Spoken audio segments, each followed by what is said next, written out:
তুমি তো থাকো নাই গায়ে, তুমি থাকলে জানতে মানুষ কি বলছে। হ্যাঁ গো, তোমাদের ঘরে ওটা কে এলো ভটভটি গাড়ি দিয়ে? ম্যানেজার। তা আপনাকে কত টাকা দিতে হবে? 20,000 পার মান্থ। আমি নিজেই তো অত ভাববেন না। আমাকে না বললো, আমাকে এই বীরেন দাসকে না বললো। মানছি আমরা এখন রুলিং পার্টি নই, কিন্তু আমাদের ক্ষমতা তো কমেনি। দাদা বলেছো আপনাকে তুলে নিয়ে যেতে। ওজাদা, পুষ্প কি হয়েছে রে?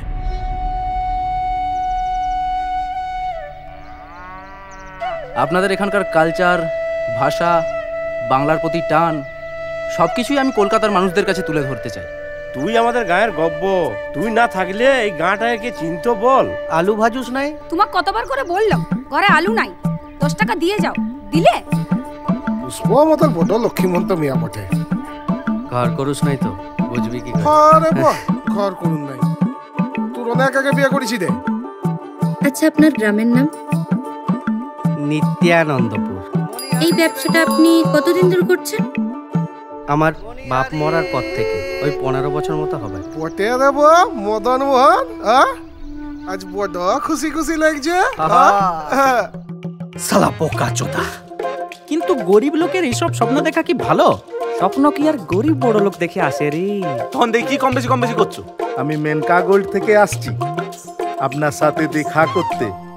বলতে হবে, আওয়াজ তুলতে হবে, ছাড়ি দিলে চলবে না।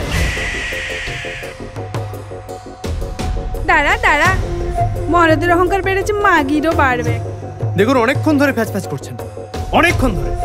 জানো, আজ স্কুলে বলেছে তোর বাবা ভালো নয়, আমাকে মেরেছে। আপনার ওই মদন কদিন টেকে আমিও দেখি।